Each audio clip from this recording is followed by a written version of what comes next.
মা গররাকা বিরাব্বিকাল কারীম, আমার মালিকের পক্ষ থেকে এত নিয়ামত দেওয়ার পরেও কে আপনাদেরকে মালিক থেকে ভুলায় দিল? সামান্য দুনিয়া কেমন করে মালিক থেকে ভুলায় দিল? আল্লাহ পাক সেদিন বলবে, ফালইয়াউমা নানসাহুম কামা নাসু লিকা ইয়াউমিহিম হাযা ওয়া মা কানু বিআয়াতিনা ইয়াজহাদুন।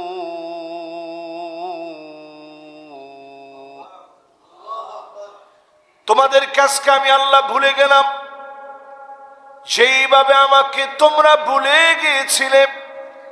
আল্লাহ পাক সেদিন আপনার থেকে মুখ ফিরায় নিবেন। সেদিন যদি আল্লাহ রব্বুল আলামিন মুখ ফিরায় নেয়, অন্য কোন মালিক এমন নাই আপনার দিকে তাকাবে। বলেন আল্লাহু আকবার। আল্লাহর হাবিব জানায় দিলেন, এই দুনিয়া ধ্বংসের জন্য হাত্তা তাদতরিবা লিয়াতু নিসাই দাউসিন কাল যিল খালাসা, যিল খালাসা নামক জায়গায় মক্কায় সেই সময়ে মেলা হতো। নবীজি বললেন, যিল খালাসাতে যেমন করে মেলা হতো, শেষ জামানাতে এমন সময় আসবে আমার উম্মতেরা শেষ জামানায় এরকম কোমর দুলায়া নাচবে, অশ্লীল অঙ্গভঙ্গিমায় নাচ গান সমাজের ভিতরে বেড়ে যাবে। শুধু ওই রাতটাকে কেন্দ্র করে চিন্তা করেন, মদের বাড়ে কি পরিমাণ মানুষের ভিড়, যারা নিজেদেরকে সবচেয়ে সুশীল মনে করে এরাই তো সবচেয়ে বেশি ওইখানে ভিড় করে, ঠিক কিনা বলেন? এক একটা সদস্য পদ, এটা সাধারণ কোনো মানুষের পক্ষে তো সম্ভব না। কোটি কোটি টাকা খরচ করে একটা সদস্য পদ নেয়, সমাজের ভিতরে তার একটা ভাব গাম্ভীর্য ফুটে উঠবে, বিশাল কিছু তিনি। এরকম যারা সমাজের এলিট পার্সন আছেন, এই সমস্ত লোক নবীজি সাল্লাল্লাহু আলাইহি সাল্লাম বলছেন, যারা একটা সময়ে নাচ গানকে আধুনিকতা মনে করবে। এখন শুরু হয়েছে এটা, এই বছর কেমন হবে এটা আল্লাহ ভালো জানেন। আমার কাছে তো মনে হয় দিন যাচ্ছে তত বেশি আমাদের গুনাহের পাল্লা ভারী হচ্ছে।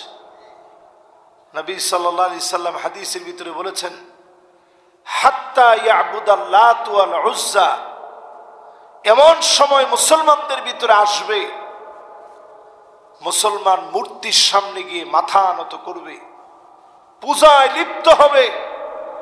হর হামেশা মুসলমান ভুলে যাবে যে আমি একজন মুসলিম। এখনকার সময় আপনি তাকায় দেখেন, ঘরে ঘরে পুতুল নাই, এরকম মুসলমানের ঘর অন্তত ঢাকা শহরে তো পাওয়ার কথা না। বিরাট বিরাট পুতুল বাচ্চাদের জন্য ঘরের মধ্যে সাজায় রাখছেন। জিনে ধরার অন্যতম কারণ এটি, বড় বড় পুতুল ব্যবহার করা জিনে ধরার অন্যতম কারণ। এই পুতুলের ভিতরে জিন কি কি করতে পারে আপনি ইউটিউবে সার্চ করে দেখেন আজকে গিয়ে। এই জন্য এই পুতুলগুলা যারা ঘরের ভিতরে রাখেন, যারা মূর্তিগুলা ঘরের ভিতরে রাখেন, 1450 বছর আগে নবীজি বলেছেন আমার উম্মত মূর্তি পূজা শুরু করবে। পুরোপুরি তো আমাদের ভিতরে এই কালচার চলে আসছে। এই 2025কে ঘিরে যেই সমস্ত অকল্যাণের ভিতরে আমরা ডুবে আছি, নবী সাল্লাল্লাহু আলাইহি সাল্লাম বলছেন মানুষ ঘর বাড়ি তৈরি করবে, ইয়াতাশাব্বাহুনাহা বিল মারাহিল, এত ডিজাইন চলে আসবে। জামা কাপড়ের ভিতরে যেমন ডিজাইন, ঘরের ভিতরে মানুষ এই রকম ডিজাইন করে করে বাড়ি তৈরি করবে। এখন আপনি একটু চিন্তা করে দেখেন, ইন্টেরিয়র ডিজাইন ছাড়া এখন আমরা কোন কাজটা করি?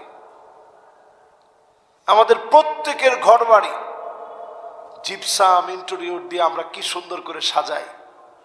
নবীজি বলছেন এটা কিয়ামত আসার আগে মানুষের ভিতরে এই ঘর বাড়ি সাজানোর প্রবণতাটা বেড়ে যাবে।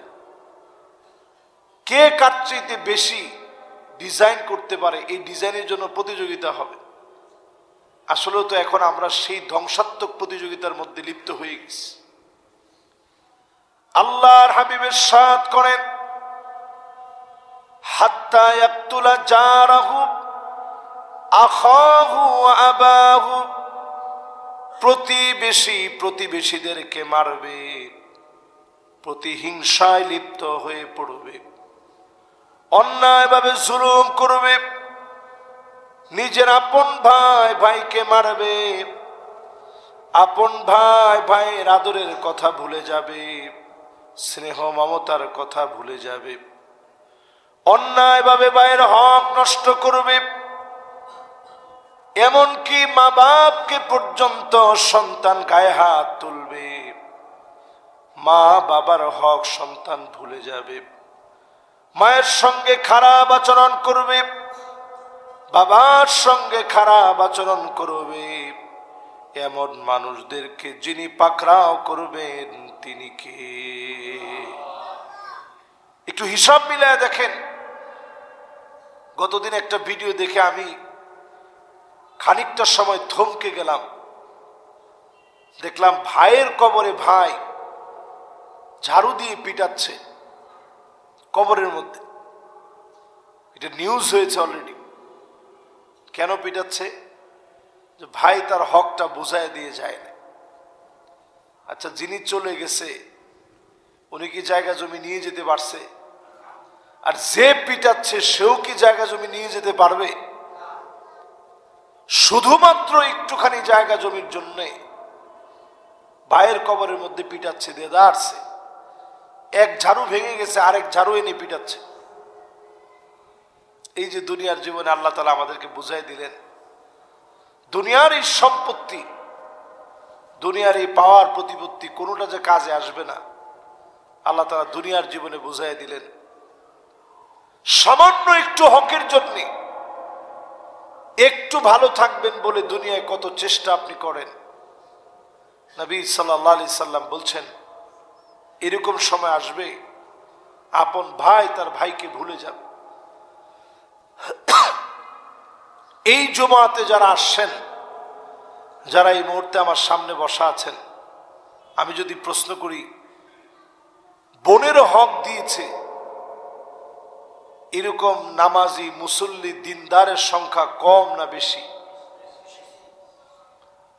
বোনের হক দিছে এরকম মানুষের সংখ্যা কি বেশি আপনাদের কাছে মনে হয়? এটা আপনি হিসাব মিলায় দেখেন। যদিও দিয়ে থাকে, ওই বাড়ির কোন একটা গর্ত ছিল, গর্তটা তুমি নিয়ে যাও, আর বাজারের জমিটা আমার থাক। আপনি প্রায় সময় আমরা বলি যে এই কোরআন দিয়ে রাষ্ট্র চলবে। যদি রাষ্ট্রটা কোরআন দিয়ে চলে তাহলে আপনি সোজা থাকতে পারবেন? এটা কোরআনের ডাইরেক্ট বিধানের লঙ্ঘন। লিযাকার মিসলু হাযিল উনসায়াইন। আল্লাহ রাব্বুল আলামিন নারীদেরকে যে অধিকার দিলেন, এই অধিকার থেকে আপনি বঞ্চিত করলেন, বোনের হক ঠকালেন, ভাইয়ের হক আপনি ঠকায় দিলেন। আল্লাহর আদালতে কেমন করে আপনি দাঁড়াবেন? মানুষের অধিকারের ব্যাপারে মালিক সেদিন প্রশ্ন করবেন। সেই দিন যদি আপনি মিলউল আরদি যাহাবান ওয়ালা বিফতাদা বিহি, সারা দুনিয়া পরিমাণ স্বর্ণ দিয়ে দেন, হক সেদিন আদায় হবে না। সারা দুনিয়া পরিমাণ স্বর্ণ দিলেও সেদিন মাপ পাওয়া যাবে না। যদি মাপ পেতে হয় আজকে আল্লাহর আদালতে, এখন দুনিয়ার জীবনে বোনের হক গুলো আদায় করেন, ভাইয়ের হক গুলো আদায় করেন, অবশ্যই যিনি মাফ করবেন, কবুল করবেন, দারাজা বৃদ্ধি করে দিবেন তিনি কে? এই জন্য যারা আমার সামনে বসছেন, আল্লাহর হস্তে দুনিয়াটারে বড় মনে করেন না। মা গররাকা বিরাব্বিকাল কারীম, আমার মালিকের পক্ষ থেকে এত নিয়ামত দেওয়ার পরেও কে আপনাদেরকে মালিক থেকে ভুলায় দিল? সামান্য দুনিয়া কেমন করে মালিক থেকে ভুলায় দিল? আল্লাহ পাক সেদিন বলবে ফালইয়াউমা নানসাহুম কামা নাসু লিকা ইয়াউমিহিম হাযা ওয়া মা কানু বিআয়াতিনা ইয়াজহাদুন।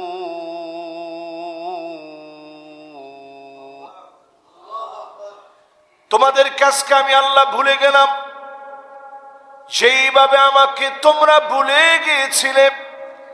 আল্লাহ পাক সেদিন আপনার থেকে মুখ ফিরায় নিবেন। সেদিন যদি আল্লাহ রব্বুল আলামিন মুখ ফিরায় নেয়, অন্য কোন মালিক এমন নাই আপনার দিকে তাকাবে। বলেন আল্লাহু আকবার। নবীজি সাল্লাল্লাহু আলাইহি সাল্লাম প্রায় সময় একটা হাদিস নবীজি আমাদেরকে বলে বলে শিখাতেন। নবীজি সাল্লাল্লাহু আলাইহি সাল্লাম সাহাবায়ে কেরামদেরকে বলতেন, দোয়া করার সময় তোমরা যখন দোয়া করবে তখন এই কথা বলবা না যে আল্লাহ যদি কল্যাণ চায় আল্লাহ যেন আমারে দেয়। লা ইয়াকুলান্না আহাদুকুম আল্লাহুম্মা গফিরলি ইন শিতা। আল্লাহ আপনার যদি মনে চায় আল্লাহ আমারে মাফ করে দিন। এরকম দোয়া আমরা করি কিনা? আল্লাহ আপনার মনে চাইলে আল্লাহ আপনি আমারে মাফ করে দিন না, এটা বলার কোনো সুযোগ নেই। এরপরে অনেকেই বলে আল্লাহুম্মা আরহামনি ইন শিত। আল্লাহ আপনার যদি মনে চাই তাহলে আমার উপরে দয়া করে। এই দোয়া করা যাবে না। আল্লাহুম্মা রযুকনি ইন শিতা। আপনার যদি মনে চায় আমাকে রিজিক দিন, এই কথা বলা যাবে না। নবীজি সাল্লাল্লাহু আলাইহি সাল্লাম বলেন, সানিউন মা শাআ লা মুকরিহ লাহু। আল্লাহ তাআলা এমন, আল্লাহকে বাধ্য করতে পারে এমন কেউ নাই। এই জন্য দোয়ার ভিতরে কখনো এরকম না বলা যায় আল্লাহ আপনি যদি মনে চায় আল্লাহ আমারে দিন, যদি মনে না চায় আমারে না দিন। দোয়ার ভিতরে কখনো এইটা না বলা, বরং দোয়ার ভিতরে আল্লাহর কাছে এরকম ভাবে বলা যে আল্লাহ আপনি তো দিবেন, আপনি ছাড়া কে আমারে দিবে? আপনি তো মাফ করবেন, আপনি ছাড়া কে আমারে মাফ করবে? আল্লাহ আমার তো হাজারটা আল্লাহ নাই, আপনার তো কোটি কোটি বান্দা আছে, আমার তো হাজারটা আল্লাহ নাই। আমার আল্লাহ তো একজন। কুল হুয়াল্লাহু আহাদ আল্লাহুস সামাদ লাম ইয়ালিদ ওয়া লাম ইউলাদ ওয়া লাম ইয়াকুল লাহু কুফুয়ান আহাদ। মন থেকে যখন আপনি আল্লাহর কাছে যাবেন, কায়মানু বাক্যে যখন ফরিয়াদ করবেন, অবশ্যই যিনি আপনার মনের চাওয়া পাওয়াগুলা পুরা করে দিবেন তিনি কে? এবার একটু আমার সাথে চিন্তা ভাবনা করে বলেন, দোয়া করার সময় শুধুমাত্র চাইতে হবে কার কাছে? আর এখন আমরা মুসলমান 2025-এ একটু চিন্তা ভাবনা করি, এখনো আমরা দোয়া করি খাজা বাবার কাছে, এখনো আমরা দোয়া করি মাইজভান্ডারের হুজুরের কাছে। কোন হুজুর, সে যত বড় ডিগ্রিধারী হুজুর হোক, কাউরে কিচ্ছু দিতে পারে না, দিতে পারেন কে? এই বিশ্বাস পরিষ্কার ভাবে হৃদয়ের ভিতরে বসায় নেন। কোন হুজুর কাউকে একটা তিল পরিমাণ তুকমার দানাও দিতে পারে না, দিতে পারেন কে? কি দিবেন চিন্তা করেন। আপনি কি দেওয়ার অধিকার আপনার আছে?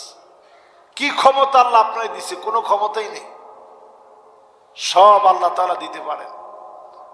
এই জন্য সব চাবেন আল্লাহর কাছে। নবীজি কিভাবে শিখাচ্ছেন, এই কথা বললেও তুমি চাও না যে আল্লাহ আপনি ইচ্ছা হইলে দিন, বরং বলা আল্লাহ আপনি তো দিবেন, নাহলে দিবে কে? আল্লাহ আপনার কাছে চাই, আপনি তো দিতে হবে। অধিকার নিয়ে আল্লাহর কাছে চাইতে হবে। এই বৎসরটায় অধিকার নিয়ে আল্লাহর কাছে চাবেন, আল্লাহ আপনি দেন, আল্লাহ আপনি তো দিবেন, আপনি ছাড়া কেউ আমাকে দিতে পারবে না। আল্লাহ আমি বিশ্বাস করি আপনি একমাত্র দেওয়ার মালিক, আমি আল্লাহ দেওয়ার মালিক না, আমি শুধু নিতে পারি। আপনি আমারে শুধু দিতে পারেন, আমি নিতে পারি। নিজের যত ছোট করে পারেন আল্লাহর কাছে এই 2025-এ নিজের সঁপে দেন। এই 2025-এ এক একটা সেজদা যখন দিবেন, প্রত্যেকবার সেজদা দেওয়ার সময় এটা মনে করবেন, লা তাসজুদ লিল্লাহি সিজদাতান ইল্লা রাফাআহু আল্লাহু লাহা ইল্লা রাফাআহু আল্লাহু লাকা বিহা দারাজা ওয়া হুত্তা আনকা বিহা খাতিআ। একটা বার যখন আপনি সেজদা দিবেন, এক এক সেজদার সঙ্গে সঙ্গে আপনার দাম আল্লাহ যেমন বাড়ায় দিবেন, প্রত্যেকটা সিজদায় সিজদায় যিনি গুনাহ মাফ করে দিবেন তিনি কে? ওয়া হুত্তা আনকা বিহা খাতিআ।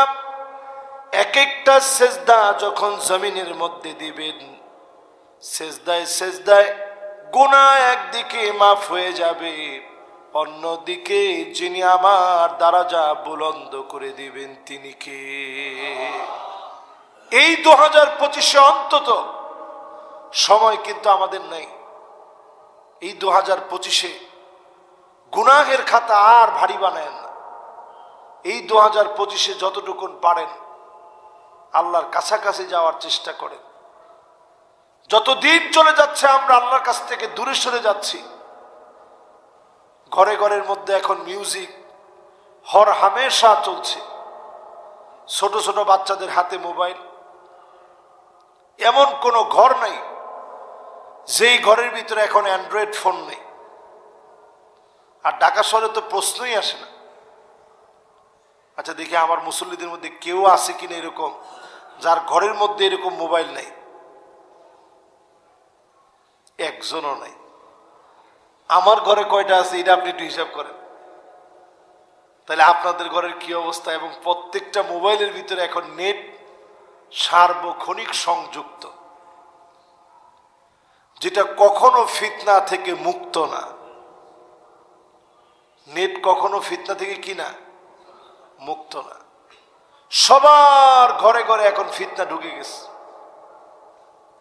অথচ আজকে থেকে 30 বছর আগে আপনি কল্পনা করেন, এরকম অসংখ্য মানুষ ছিল, সামান্য গান তাদের কানের ভিতরে আসলে কানের ভিতরে আঙ্গুল দিয়ে দিত। ছিল না এরকম? এই যে সবাই মাথা নাড়াইতেছে যে হুজুর এরকম তো আগে শুনছিলাম।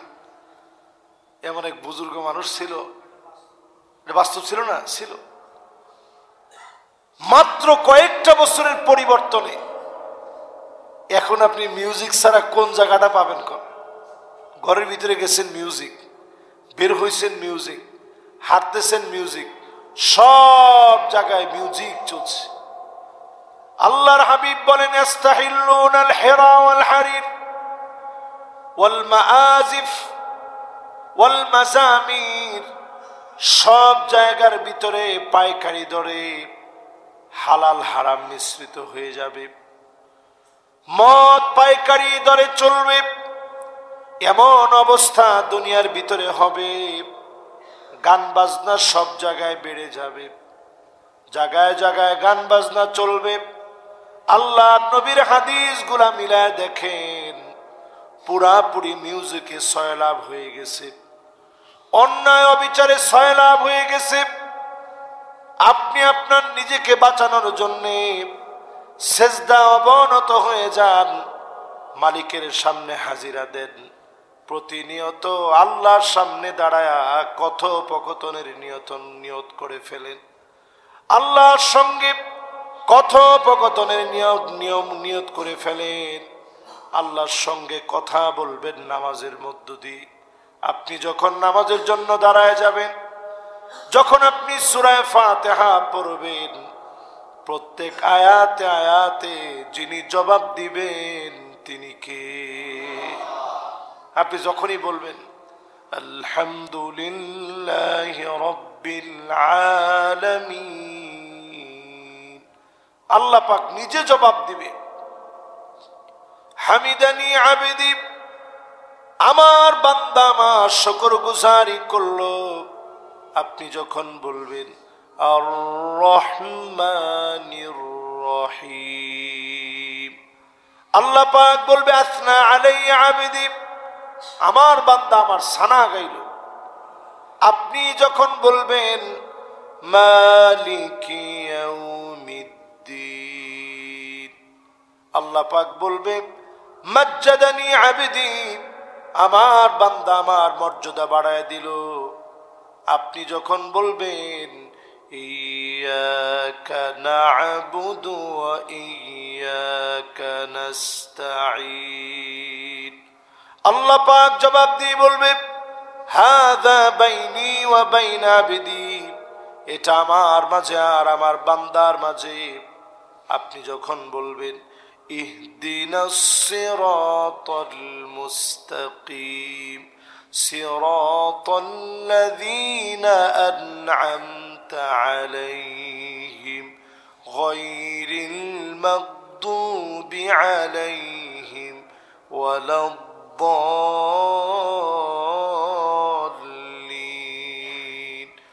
সঙ্গে সঙ্গে আমার আল্লাহ জবাব দিবে হাযা বাইনি ওয়া বাইনা আবদি ওয়া লিআবদি মা সাল, এটা আমার মাঝে আর আমার বান্দার মাঝে। আমার বান্দা চাইতে দেরি হবে, আমি আল্লাহ গোলামকে দিতে দেরি করব না। সুবহানাল্লাহ। এই জন্য বেশি বেশি আল্লাহর কাছে চাবেন। 2024-এর অগণিত গুনাহ থেকে আল্লাহর কাছে পানাহ চাবেন, কায়মানু বাক্যে ফরিয়াদ করবেন আমাদের জন্য যেন কল্যাণের বৎসর হয়, আল্লাহ যেন অকল্যাণ থেকে হেফাজত করে, বিপদ আপদ বালা মুসিবত থেকে আল্লাহ যেন আমাদেরকে হেফাজত করে। সকলে পড়েন আমিন। আজকে যেহেতু প্রথম জুমআ, আমাদের মাসিক হিসাব পেশ করা হবে। এরপরে ইনশাআল্লাহ আমরা যারা সুন্নাহ পড়ি নাই আমরা সুন্নাহ পড়ে নিব। ওমা তৌফিকি ইল্লা বিল্লাহ। ওয়াসসালামু আলাইকুম ওয়া রাহমাতুল্লাহি ওয়া বারাকাতুহু।